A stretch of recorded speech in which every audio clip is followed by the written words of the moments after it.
பெற்ற தாய்தனை மறந்தாலும் பிள்ளையை பெறும் தாய் மறந்தாலும் உற்ற தேகத்தை உயிர் மறந்தாலும் உயிரை மேவிய உடல் மறந்தாலும் கற்ற நெஞ்சனைகள் மறந்தாலும் கண்கள் நின்று இமைக்க மறந்தாலும் நற்று வைத்தவர் உள்ளிருந்தோங்கும் நமச்சிவாயத்தை நான் மறவேனே.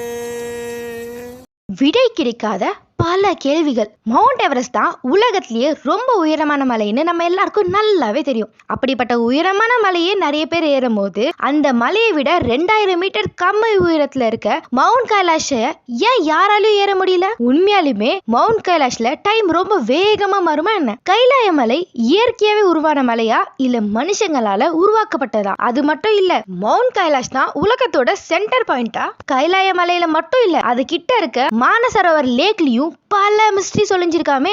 இவ்ளோ மிஸ்ட்ரிஸ் அடங்கிய கைலாய மலையை ஒருத்தர் மட்டும் ஏறி இருக்காங்கன்னு சொல்றாங்க. அது யாரு?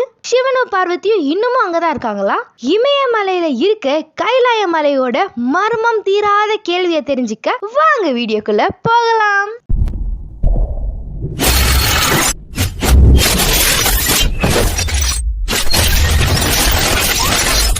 கைலாயமலை உலகத்தோட மைய பகுதி மட்டும் இல்லாம அத சொர்க்கத்தோட வாசலாவும் சொல்றாங்க. கைலாயமலை முதல்ல எங்க இருக்குன்னு பாப்போம். டிபேட்டோட தென்மேற்குல இந்த கைலாயமலை இருக்கு. இந்த கைலாயமலையில இருந்து 6666 கிலோமீட்டர் தூரமா பயணிச்சு பார்த்தா அங்க மர்மமான ஸ்டோனேஜ் பகுதியை அடைய முடியும்னு சொல்றாங்க. ஸ்டோனேஜ் பகுதியிலேருந்து அதே 6666 கிலோமீட்டர் தூரம் பயணிச்சா பெர்முடா ட்ரையாங்கிள், அதுலேருந்து 6666 கிலோமீட்டர் பயணிச்சா ஈஸ்டர் ஐலாண்ட் வரும். இந்த மாதிரி அடுத்த இருக்க மிஸ்ட்ரியான பிளேஸை ஒரே நேர்கோட்டில் இருக்கிறதும் ரொம்பவே ஆச்சரியமா இருக்கு.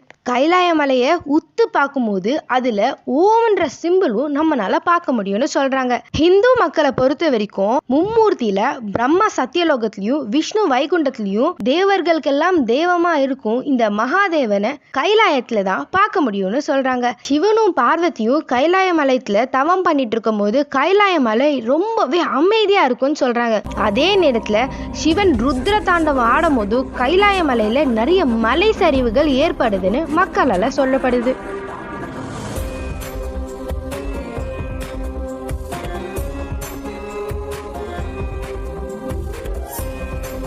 கைலாய மலையை ரொம்பவே புனிதமான மலையா பார்க்கப்படுது. இது ஹிந்து மக்களால மட்டும் இல்ல, புத்திசம், ஜைனிசம், அது மட்டும் இல்லாம டிபேட்டியன் மக்களாலையும் இந்த மலையை ரொம்ப புனித மலையா பார்க்க ஆரம்பிச்சிருக்காங்க. அது ஏன்னு பாத்தீங்கன்னா, ஜெயினர்களை பொறுத்த வரைக்கும் அவங்களோட அந்த மதத்தை உருவாக்குன ரிஷபதேவர்னு சொல்லப்படுறவரு இந்த கைலாய மலையில தான் மோட்சம் அடைஞ்சார்னு சொல்லப்படுது. அது மட்டும் இல்லாம பான்னு சொல்லப்படுற டிபேட்ல இருக்க புத்திஸ்ட் அவங்களோட வான தெய்வமா இருக்க சிப்பைமேனியோட இருப்பிடமா இந்த கைலாய மலையை தான் பாக்குறாங்க.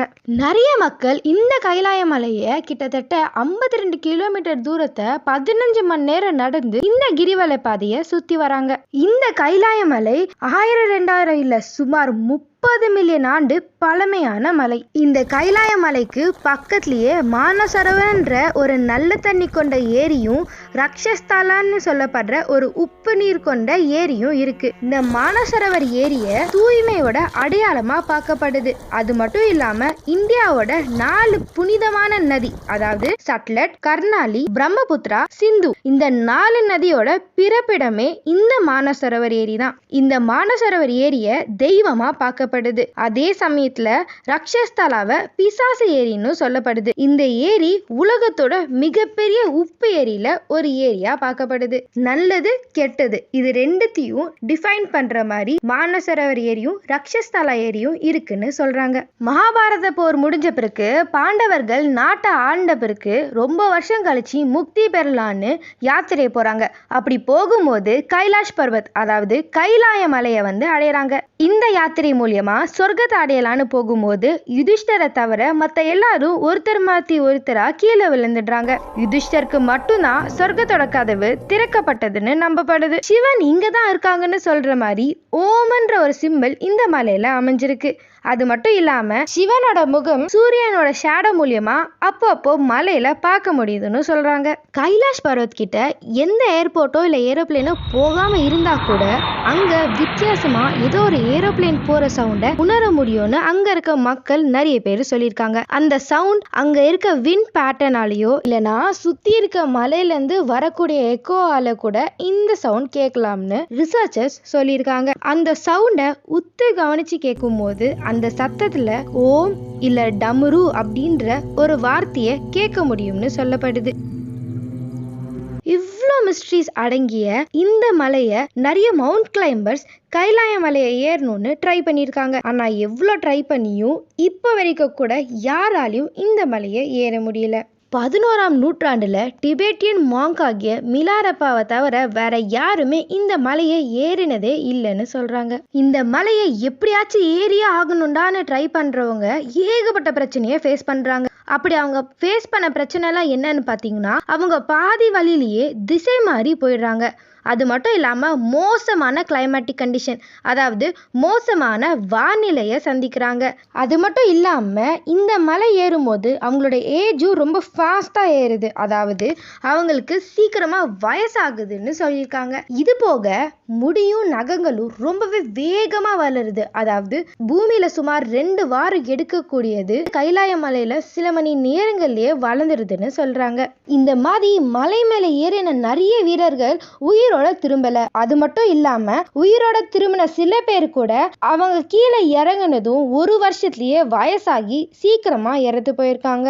இதை கேள்விப்பட்ட ரஷ்யாவை சேர்ந்த டாக்டர் ஏர்னஸ்ட் 1999ல கைலாய மலை கிட்ட தங்கி கைலாய மலையை பத்தி ஆராய்ச்சி செஞ்சுட்டு இருக்கும் போது இரவு நேரத்தில் மலையோட அடிவாரத்தில் மலைக்குள்ளே இருந்து ரொம்பவே வித்தியாசமாக அமானுஷ்யமாக பல சவுண்ட்ஸை கேட்டதாகவும் சொல்லியிருக்காரு. கைலாய மலை மேலே மனுஷங்கனால ஏற முடியலன்னா என்ன, அட்லீஸ்ட் ஒரு ஏரோப்ளேனோ இல்லை ஹெலிகாப்டரோ வச்சு மேலே அப்படி என்ன தான் இருக்குன்னு பாருங்களேண்டா அப்படின்னு உங்களுக்கு தோணுதுல, அதே மாதிரி அவங்களும் யோசிச்சிருக்காங்க. அப்படி யோசிச்சு ஹெலிகாப்டர் அனுப்பும் போது என்ன ஆச்சுன்னா, ஹெலிகாப்டரில் இருக்க காம்பஸ் வேலை செய்யாமல் போயிருக்கிறத அவங்க நோட் பண்ணுறாங்க.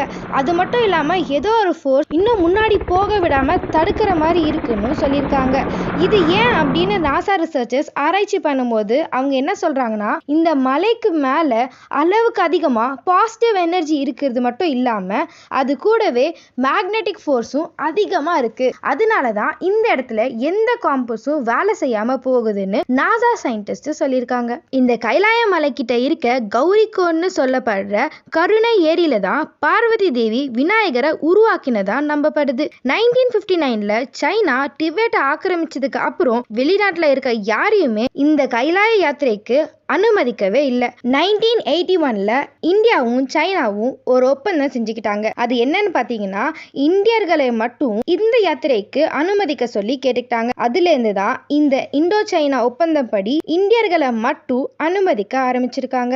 இவ்வளோ மர்மம் கொண்ட இந்த கைலாய மலை இன்னமும் ஒரு விடை தெரியாத அதிசயமாகவும் புனிதமான இடமாகவும் பார்க்கப்படுது. புராண கதைகளும் சரி இல்ல லேட்டஸ்ட் டெக்னாலஜியாலையும் சரி இந்த மவுண்ட் கைலாஷோட மிஸ்ட்ரிய டீகோட் பண்ணவே முடியல. எவ்வளோ மிஸ்ட்ரிஸ் அடங்கிய இந்த கைலாய மலையை பத்தி நீங்க என்ன நினைக்கிறீங்கன்னு மறக்காம கமெண்ட் செக்ஷன்ல சொல்லிடுங்க.